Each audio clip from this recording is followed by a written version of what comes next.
warahmatullahi wabarakatuh. Tentang ilmu yang mapan. Ilmu yang mapan.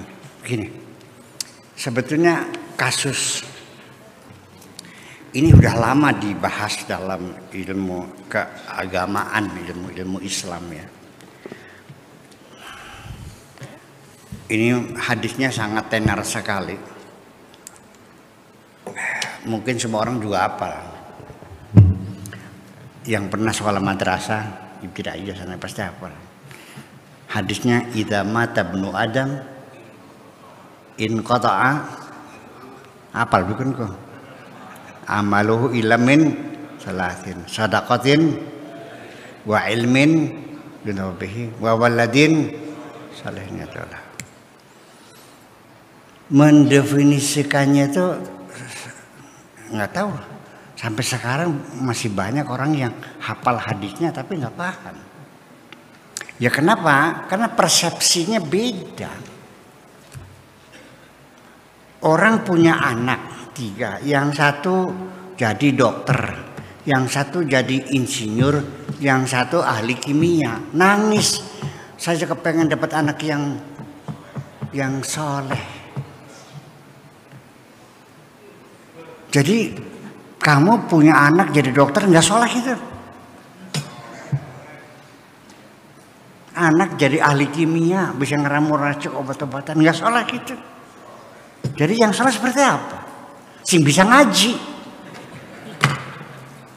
sing bisa ceramah, yang bisa jadi imam masjid, yang bisa memimpin itu dalam pikirannya.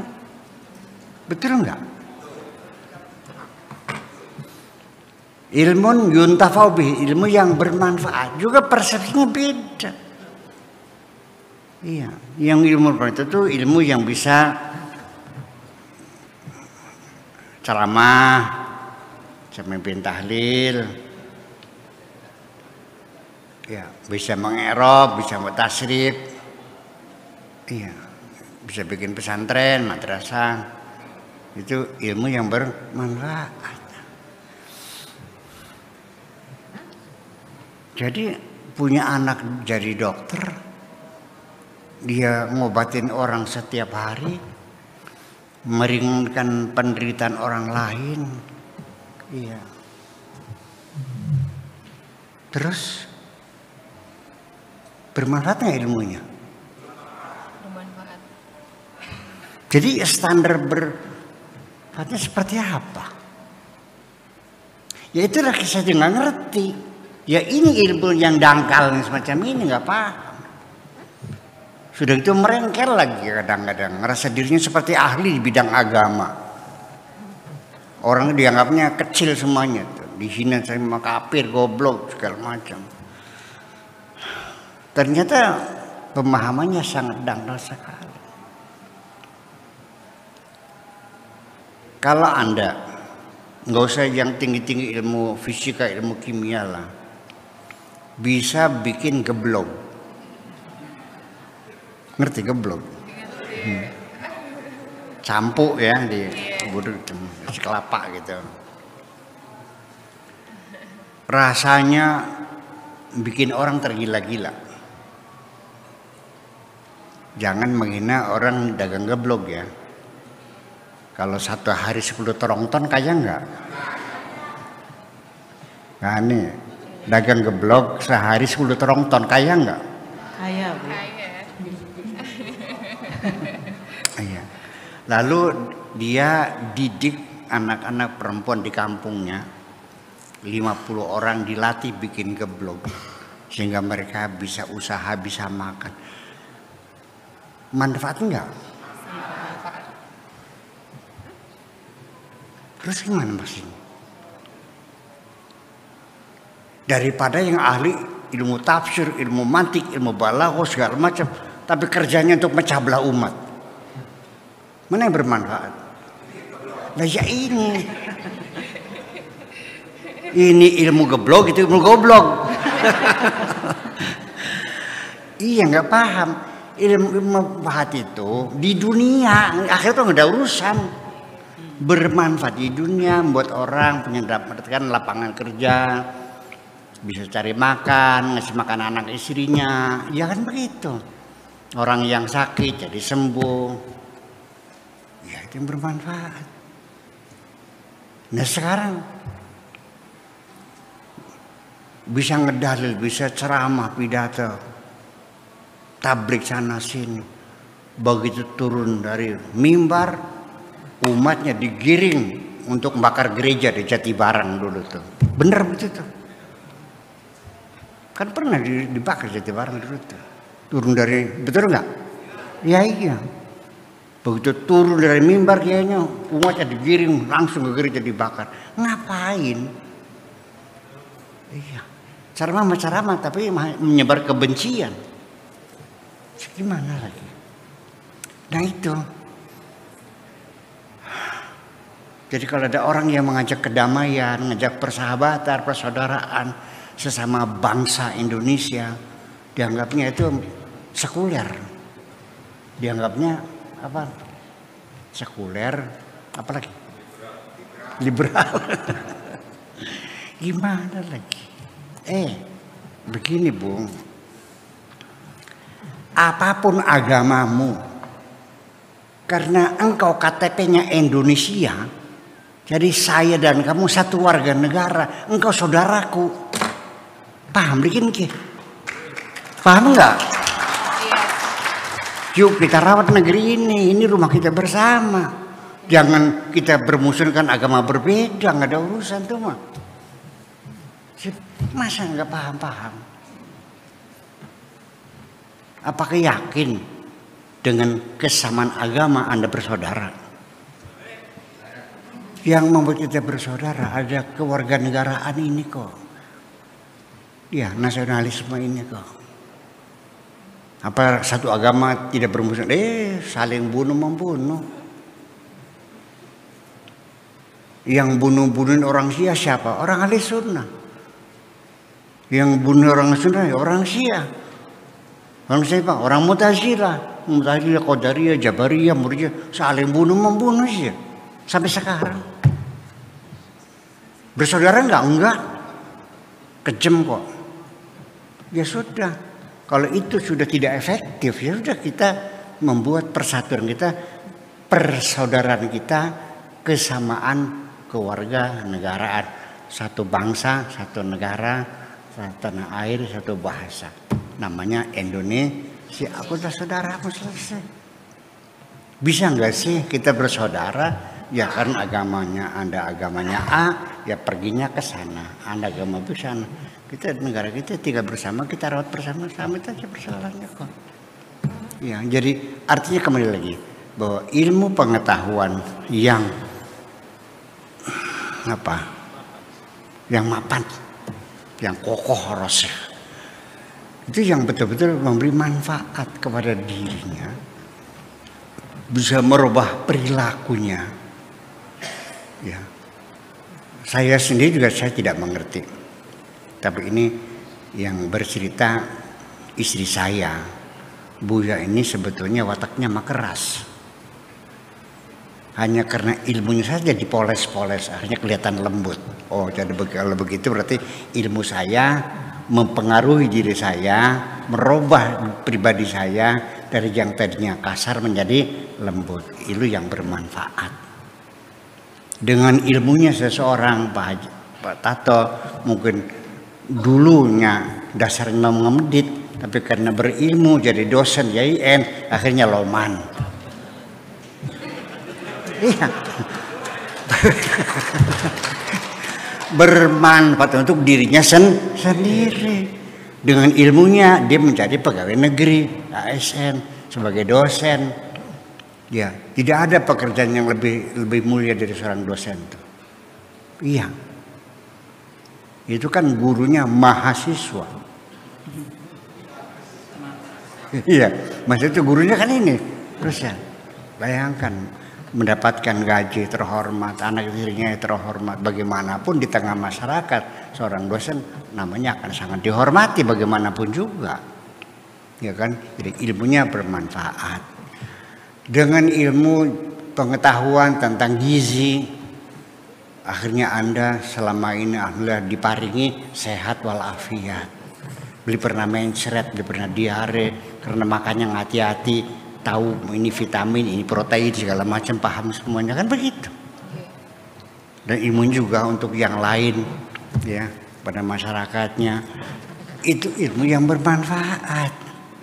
Jadi selama ini jangan Anda mengatakan bahwa yang berilmu itu hanya orang yang bisa ngaji. Jujur saya menggugat. Ini ahli bahasa, dosen bahasa Indonesia, sama satu dosen bahasa Arab. Dibedakan nggak penghormatannya?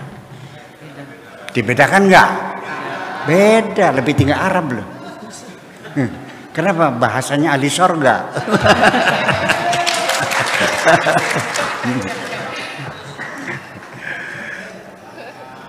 Andaikan saya masuk sorga, saya akan bercakap-cakap dengan bidadari-bidadari dengan bahasa Indonesia, Pak.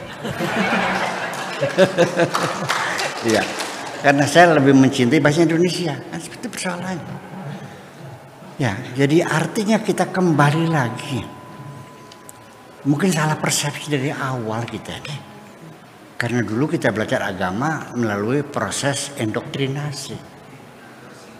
Ya kan? Dengan dressur, dengan indoktrinasi, bukan dengan mengembangkan daya menalar. Kita dari kecil juga apa sih pelajaran agama yang saya dapatkan? Langsung lewat hafal-hafalan kok. Langsung saya di sekolah SD saya di Darul Hikam itu langsung hafalan juz amma kok. Iya, langsung baca, langsung hafal-hafalan. Dihafalkan terjemahnya, dihafalin bahasanya, dihafalin semuanya. Iya, maknanya gimana? Yang nggak tahu pokoknya hafal aja. Nah, itu. Jadi itulah sebabnya maka kita sendiri jadi semakin tidak jadi paham. Ya. Ini mesti dikorek semuanya, mesti diketahui semuanya. Nggak jelas. Makna soleh nggak jelas. Wawaladin solehin yadullah, anak yang soleh bagaimana? Ketika saya mengatakan orang Amerika orang yang soleh, banyak yang marah. Jadi sing soleh sih Ra. Kamu yang soleh. Ketika ada seorang buruh namanya Marsina, ini ceritanya dulu. Dia nuntut naik haji. Dia mati dibunuh orang, ya kan, karena dia mau itu yang mencak-mencak, yang marah-marah orang Amerika menuntut hak kemanusiaan. Masa buruh nikahi nggak boleh dibunuh sih, gimana lagi? Ya, dia kan bukan ponakannya Ronald Reagan, bukan menantunya George Bush. Dia orang Indonesia yang dikenal, tapi manusia mereka bela. Soleh nggak? Beli sembahyang sih. Di sini persoalannya. Jadi gara-gara beli sembahyang ya beli soleh. Jadi sing soleh siapa? Ini kan jadi saya menjadi bingung untuk menjelaskannya. Jadi gini. Jadi ilmu terminologi sesuatu itu harus dipahami, ya. Memahami sesuatu namanya persepsi. Nah, jalan menuju persepsi namanya definisi. Ilmunya namanya terminologi. Saya berulang-ulang, kenapa kita memberikan reaksi yang berbeda? Padahal aksinya sama. Mengapa reaksinya berbeda? Adalah disebabkan karena kita punya persepsi yang berbeda. Saya ulangi lagi. Pak Dede sama Pak Tato. Ketika Pak Dede dicemburui oleh istrinya, Dia tertawa terbahak-bahak, senang, gembira dan bahagia. Tapi ketika Pak Tato dicemburi oleh istrinya, marah, dia bertengkar, gebrak-gebrakan. Kok beda? Iya, karena persepsi yang berbeda. Di mana bedanya? Pak Dede melihat ketika istrinya cemburu, itu artinya istrinya takut kehilangan. Cintanya terlalu besar sehingga takut kehilangan. Seneng nggak? Kalau ini Pak Tato persepsinya istri curiga, istri cemburu tuh artinya curiga. Ya siapapun kalau dicuriga tersinggung dong. Itu makanya beda persepsi. Maknanya soleh menurut saya apa saja yang bermanfaat di alam dunia untuk kemanusiaan, untuk kesejahteraan, itu namanya kesolehan. Apakah kedokteran, apa pengetahuan, apakah kesehatan, apakah ilmu sosial dan segala macamnya, ya bisa meningkatkan kualitas hidup kita. Itu namanya kesolehan. Sedangkan yang ini mengatakan yaitu yang sembahyang 5 waktu nggak pernah tinggal, yang udah pernah haji, kemudian puasa Senin Kemis, dikiranya rajin, itu yang soleh. Ya kan beda. Sampai persepsi itu menjadi masalah apabila seseorang tidak sholat, maka semua amal kebaikannya ditolak semuanya. Ya kan? Benar gitu? Yakin? Itu persoalannya. Itu. Karena sholat menjadi panglima. Ya. Yang menentukan kalau sholat semuanya diterima. Kalau enggak yang kenapa? Ya karena sholat itu imaduddin. Faman aqamaha faqad aqamaddin, wa man tarakaha faqad hadamaddin. Gitu.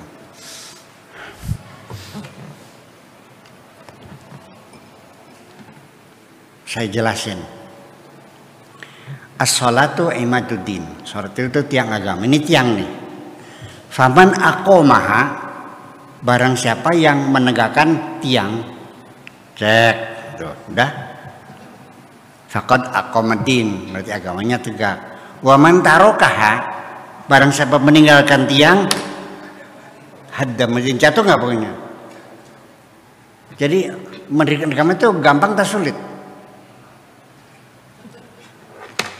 Gampang, bukan bikin tiang, menegakkan tiang. Gampang. Meninggalkannya iya, nggak ada yang sulit kok sebetulnya. Yang sulit itu adalah apa yang kau lakukan ada kemanfaatannya tidak. Ternyata juga untuk dirimu tidak bermanfaat selama ini. Sholatnya rajin berjamaah tapi bertengkarnya juga rajin.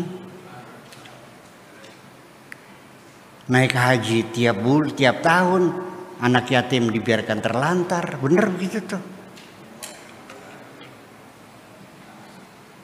Sholatnya rajin tapi tidak pernah baca buku, kamu nganggur, gur bertahun-tahun. Nggak baca buku, nggak majalah, nggak koran. Warta berita juga dimatiin kok. Kalau sinetron baru dibuka. Ngaku aja. Saya bersumpah memberikan testimoni bahwa setiap saya berkunjung ke rumah teman, kiai, ulama, tidak pernah saya temui sedang baca kitab. Lagi turu, lagi ngopi, ngobrol. Jadi masa kita kapan? Ya iya, gimana sudah? Nah inilah persoalan. Ya, jadi ya itulah makanya kita malas nggak paham. Jadi selama ini kewajiban mencari ilmu juga ilmu sebab sholat. Kalau ilmu ekonomi nggak wajib, nggak ada pahalanya. Ilmu fisika nggak ada pahalanya. Ilmu komputer nggak ada pahalanya. Yang ada pahalanya itu ilmu fikih, ilmu tafsir, ilmu hadis, bab sholat, bab najis, bab wudu, itu yang dalam. Betul nggak? Dalam pikiran kita seperti itu. Nah saya begini kan pingsan lama-lama nih. Iya. Jadi akhirnya Pak, siapa yang membuat agama sekuler? Kamu juga akhirnya memisahkan agama dengan kehidupan realitas sehari-hari kan. Agama dipisahkan dengan kehidupan sehari-hari. Nah itulah persoalannya. Jadi kesimpulan terakhirnya ilmu yang mapan tuh ilmu yang bisa memberikan kemanfaatan kepada diri sendiri atau kepada masyarakat sekitarnya yang sifatnya bisa meningkatkan kualitas hidup, terutama adalah ilmu-ilmu pengetahuan yang sifatnya eksak ya, yang bisa membuktikan bahwa alam semesta ini berdasarkan ketetapan undang-undang alam yang dibuat oleh Allah dan berlaku abadi, dan akhirnya meyakini bahwa di balik alam semesta ada Tuhan yang Maha Esa. Terima kasih.